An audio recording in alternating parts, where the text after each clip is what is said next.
Galera, vamos falar hoje sobre sedimentação gravitacional. Solta a nossa vinheta.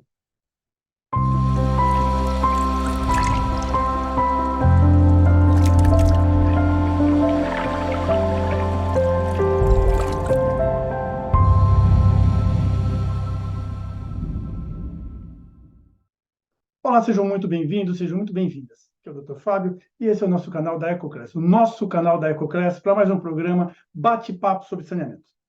Hoje eu trago para conversar um assunto que, aparentemente, passa despercebido no nosso dia a dia. Porque, vejam, o grande objetivo de uma estação de tratamento de água ou de uma estação de tratamento de esgoto é ajustar os líquidos finais. A estação de tratamento de esgoto quer remover os poluentes para efeito de lançamento no corpo receptor para atender os ditames da legislação para proteção ambiental e da saúde pública, nossa saúde. A estação de tratamento de água visa adequar a água bruta, a água de manancial de superfície ou de água subterrânea, dentro dos ditames da portaria 888, para produzir uma água potável de qualidade que promova saúde. Líquidos, líquidos, líquidos, e, na verdade, todos esses processos se resumem, basicamente, na remoção de sólidos desses líquidos.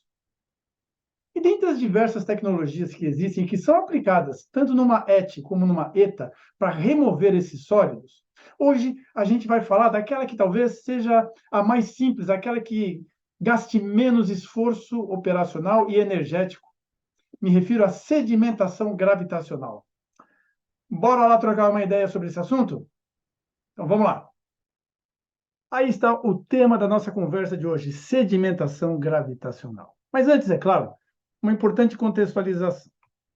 Como acabamos de conversar nesse nosso bate-papo inicial, numa estação de tratamento de esgoto, nós temos a junção no tanque de aeração da matéria orgânica e inorgânica advinda dos nossos esgotos e a biomassa presente. Essa biomassa formada por um conjunto de micro-organismos, sobretudo as bactérias filamentosas e formadoras de floco, sendo que essas últimas, as formadoras de floco, produzem, sintetizam o tal do EPS, o polímero exocelular, ou o exopolissacarídeo, aquela substância aderente, adesiva, colante, que permite, juntamente com as bactérias filamentosas, dar origem à estrutura do floco biológico e que, portanto, vai aderir à matéria orgânica e inorgânica.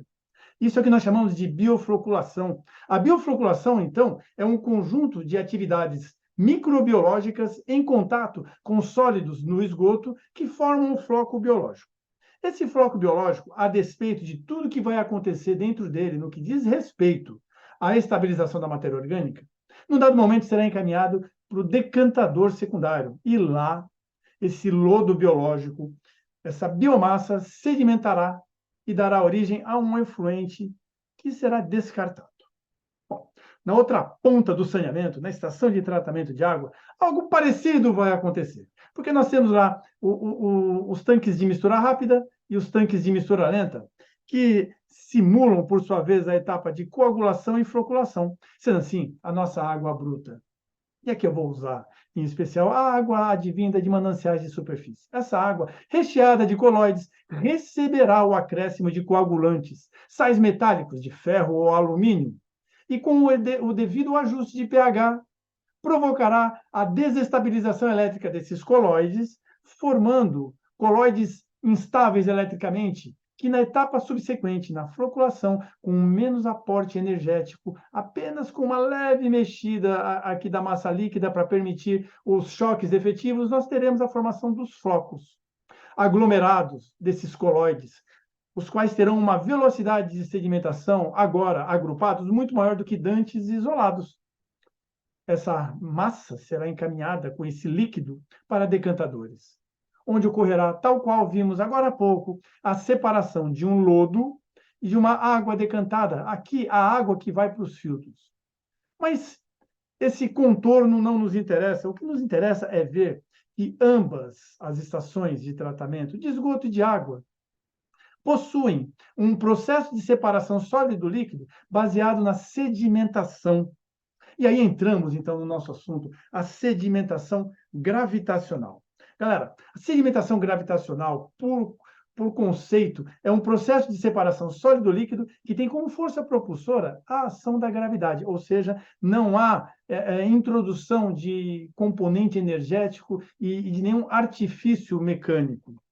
Nós temos o estabelecimento de alguns patamares de concentração de partículas, de movimentação de partículas, de comportamento dessas partículas. E é justamente em função desse conjunto de partículas que nós podemos definir os processos de sedimentação gravitacional em 4 tipos. A sedimentação discreta, tipo 1, sedimentação floculenta, tipo 2, sedimentação em zona, tipo 3, e sedimentação por compressão, tipo 4. Vamos lá então estudar uma por uma. Vamos conversar primeiro sobre a sedimentação discreta, do tipo 1.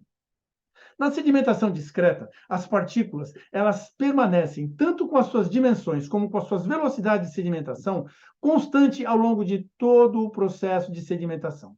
Quer dizer, não há interação entre essas partículas, de forma que a dimensão física delas permanece inalterada. Até por isso, a velocidade de sedimentação do início ao final é a mesma. Aonde que a gente encontra esse tipo de sedimentação, a sedimentação discreta nas nossas estações de tratamento? Em especial, chama atenção no tratamento preliminar na caixa de areia, nos canais desarenadores.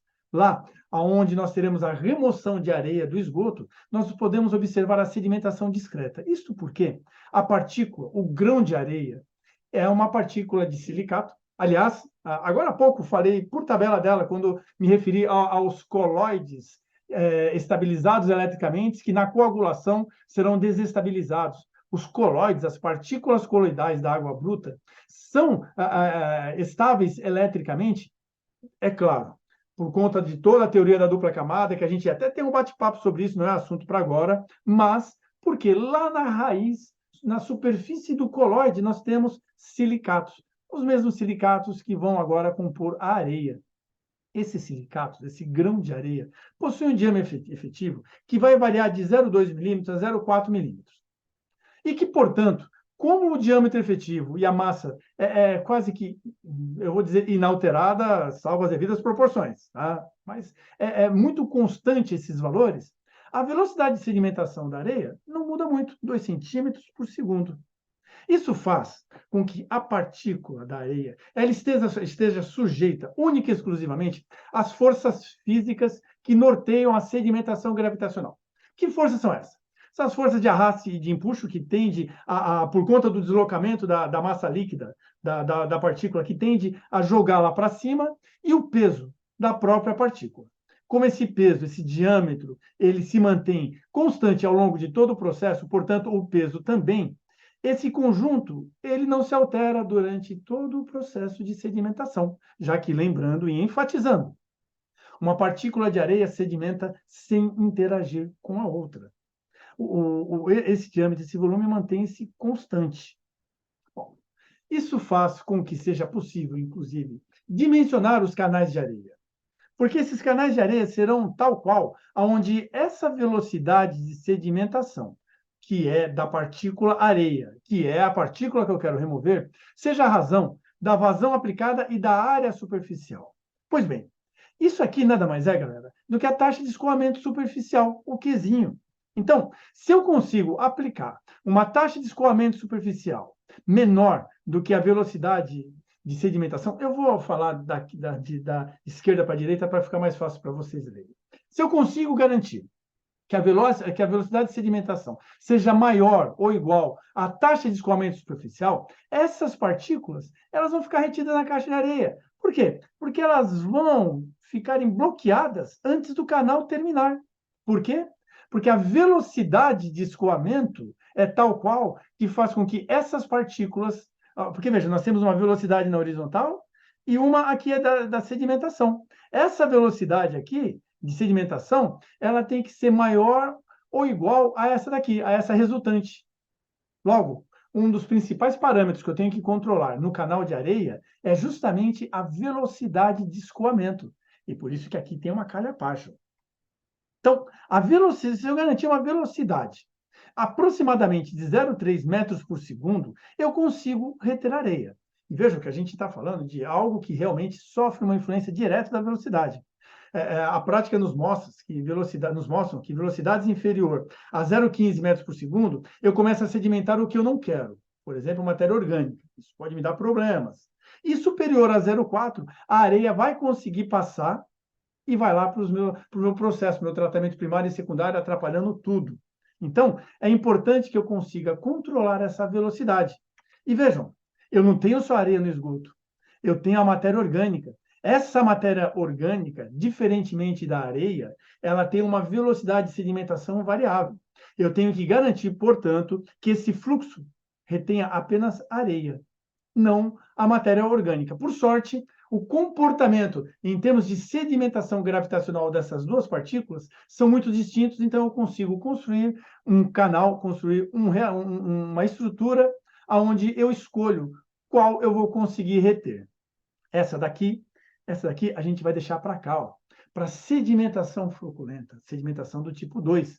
Na sedimentação floculenta, ao contrário do que acabamos de ver, a velocidade de sedimentação das partículas ela não é mais constante porque elas vão interagir, elas vão se agregar, elas vão alterar a sua velocidade de sedimentação por conta do aumento do diâmetro de massa de partículas ao longo da altura, ao longo de todo o percurso de sedimentação. Olha aqui, nós vamos encontrar isso nos decantadores de estações de tratamento de água e no decantador primário de estações de tratamento de esgoto.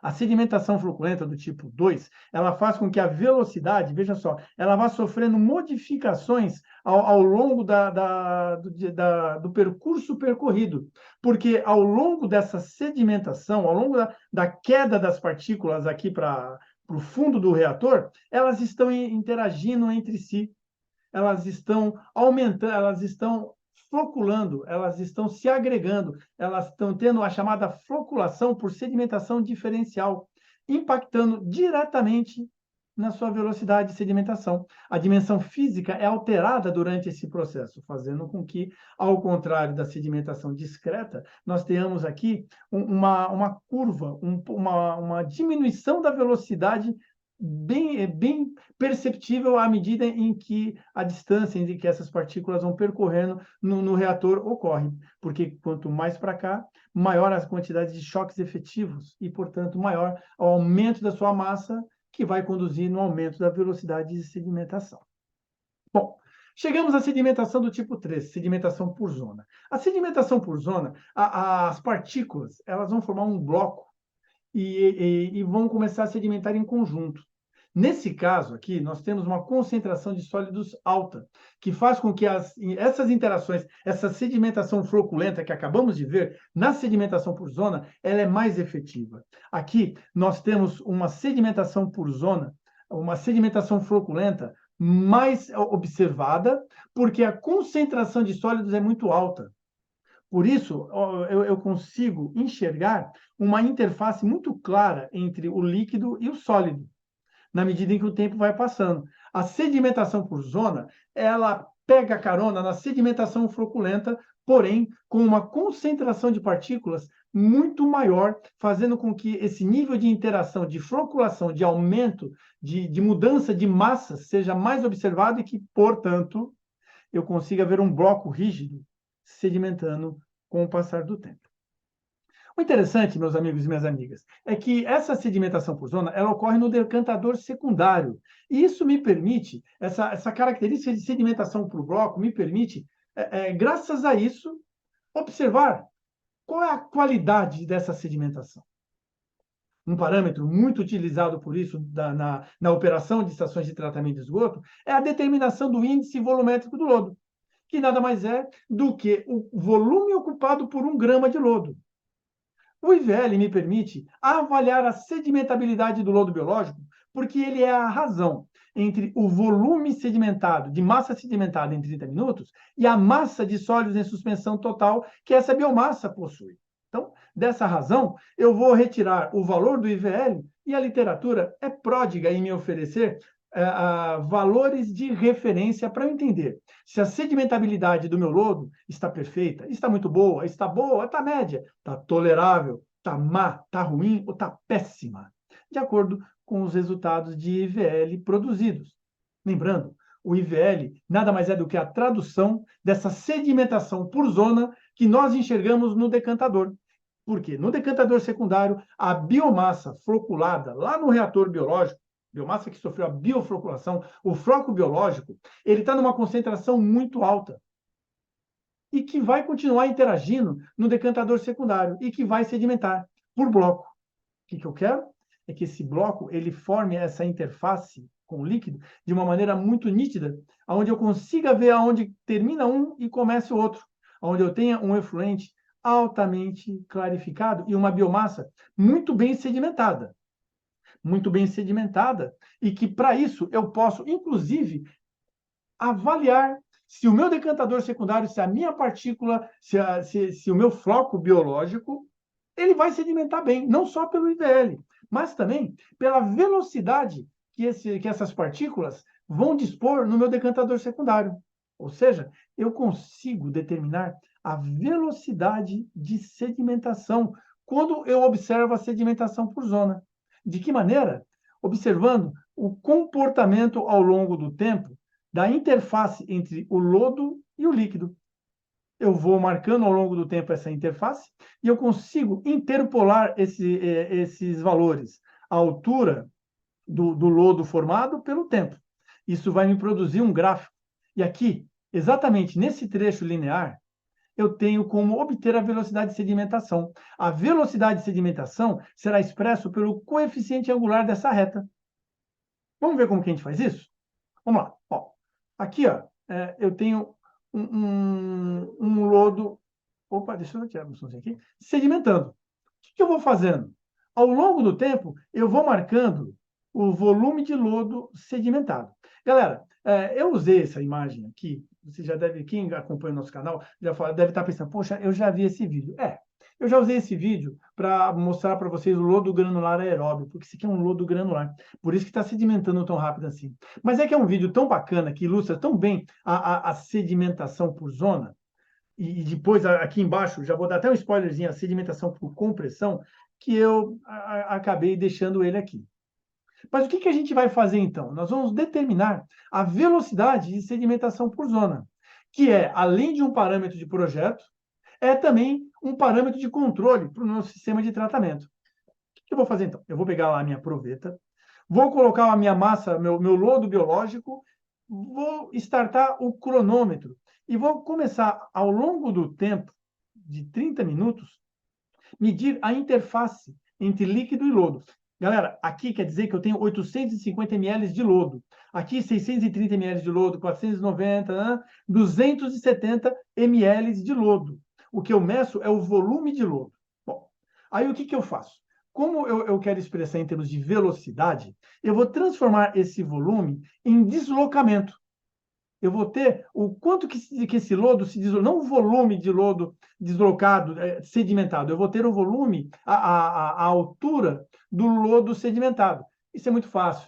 Basta eu pegar aqui, ó, calcular com o diâmetro da minha proveta, eu consigo ver aqui o volume e, com isso, transformar isso em altura. Babinha. O fato é que esses volumes, eles são transformados em alturas. O tempo se mantém. Aí eu pego esses dois valores aqui e ploto num gráfico, onde eu tenho aqui o deslocamento do lodo pelo tempo. Vejam só, o lodo ele começa vindo num pau danado e aí daqui a pouco ele se estabiliza porque ele chega num patamar de sedimentação.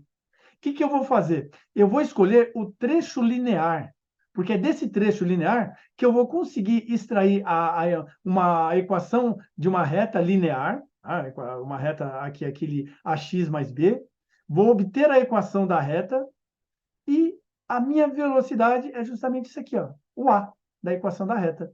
2,63 centímetros por minuto, ou 1,6 metros por hora. Galera, com esse valor aqui, eu consigo, além de buscar na literatura comparativos para saber se o meu lodo está sedimentando bem, eu consigo avaliar, dado a taxa de aplicação de sólidos, velocidade de escoamento do lodo no meu decantador secundário, se o meu lodo, lá no meu decantador secundário, ele vai sedimentar-se dentro do tempo de detenção hidráulica proposto para ele. Agora, eu posso também, galera, querer ter uma avaliação mais específica dessa velocidade de sedimentação. existem várias relações que traduzem empiricamente essa velocidade de sedimentação por zona. O que eu vou mostrar para vocês aqui é uma relação empírica entre a velocidade de sedimentação e a concentração de sólidos, expressa pela equação de Veselinde. A equação de Veselinde é essa aqui, ó. A velocidade de sedimentação em qualquer tempo vai ser igual à velocidade de sedimentação inicial vezes a constante de Euler elevado a menos K. O que é esse K aqui? É uma constante de compressibilidade, vezes xt. O que é o xt? É a concentração de sólidos em suspensão, gramas de SST por litro. Então, vejam. Esse teste específico de velocidade de sedimentação, usando a equação de Veselinde, ele relaciona velocidade com concentração da biomassa. E me permite chegar nessas duas constantes aqui, ó, a velocidade de sedimentação inicial e a constante de compressibilidade. Isso aqui são valores muito interessantes para eu determinar, que vão me mostrar como que a minha sedimentação do lodo está funcionando. Bom, como é que a gente vai fazer? Primeiramente, é preciso fazer um ajuste matemático aqui para poder trazer o xt para a brincadeira de uma forma mais fácil. Na verdade, eu quero tirar a constante de Euler. Então, eu aplico o ln dos dois lados. Lembrando a vocês, a aulinha de matemática básica, isso aqui é uma igualdade. O que eu faço no primeiro membro e faço no segundo membro, está valendo. Então, eu apliquei o ln no primeiro membro e no segundo membro. E cheguei nessa equação. ln de v é igual a ln de v0 menos k vezes xt. Bom, perfeito, galera? Estão acompanhando aí? Esse ln de v0, lembrando que v0 é a velocidade de sedimentação inicial, e esse k, a constante de compressibilidade, são coeficientes que eu tiro da equação da reta, uma equação linear. Esse aqui é o coeficiente linear, esse aqui é o coeficiente angular. Bom, então o que eu tenho que fazer? Eu tenho que conseguir, na verdade, uma forma aonde eu chegue numa equação da reta. Para isso, eu vou fazer o seguinte: eu vou pegar um lodo, uma massa, meu lodo biológico, meu tanque de aeração. Vou pegar uns 3 litros do lodo biológico. Vou colocar esses 3 litros em provetas. E vou deixar sedimentar. Deixei sedimentar, eu vou tirar o sobrenadante dessas 3 provetas e vou juntar a biomassa. O que eu estou fazendo? Eu estou aumentando a minha concentração de biomassa inicial. Nesse exemplo que eu vou trazer para vocês, eu fiz isso até chegar numa concentração de 6 gramas por litro do meu lodo biológico. Eu fui concentrando ele. Por quê? Porque a equação de Veselinde, ela relaciona justamente isso. O impacto da velocidade de sedimentação versus a concentração de biomassa. Então, vejam, eu concentrei inicialmente a minha biomassa e fiz, ó, é esse azulzinho aqui, ó, e determinei a velocidade de sedimentação por zona. Mesmo teste que eu mostrei para vocês agora há pouco. Aí, eu peguei essa biomassa e diluí para obter 4,5 quilos por metro cúbico, ou gramas por litro. Fiz novamente, determinei a velocidade de sedimentação por zona. Diluí novamente essa biomassa e obtive 3,5 gramas por litro de biomassa. Determinei novamente a VSZ.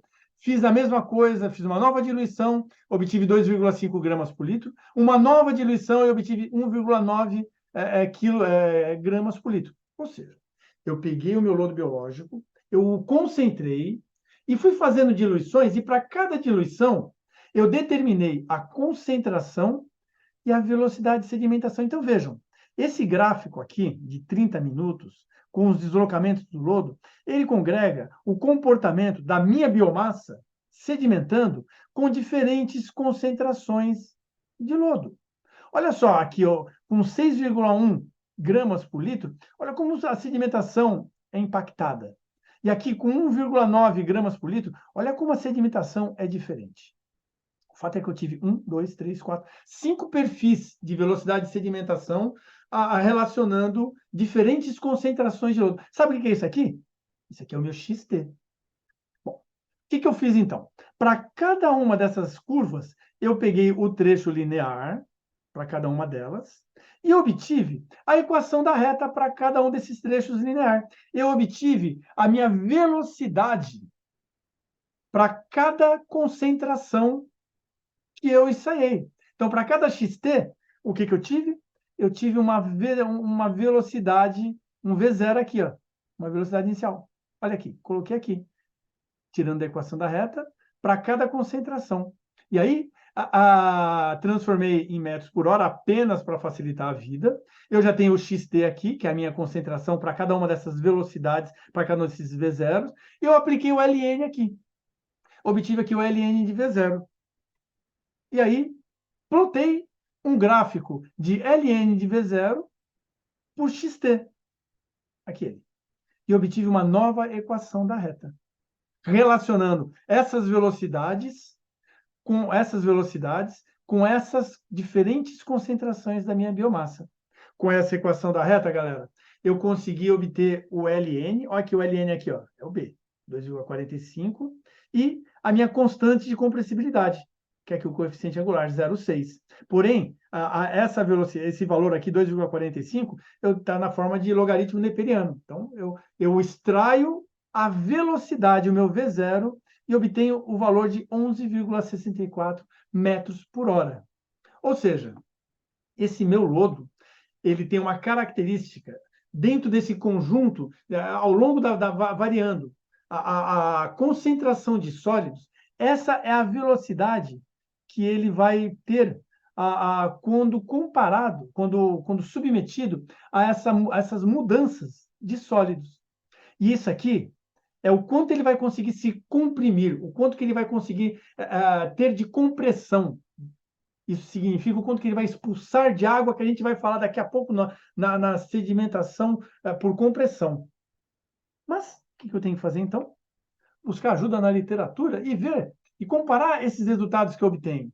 O Van Handel e Maré, no seu livro clássico, ele traz lá valores de referência para a constante V0 e K. E aí eu comparo. Por exemplo, meu V0, eu obtive 11,6 metros por hora. Poxa vida, tá bom. Ou seja, esse meu lodo, do meu exemplo, ele tem uma boa velocidade de sedimentação.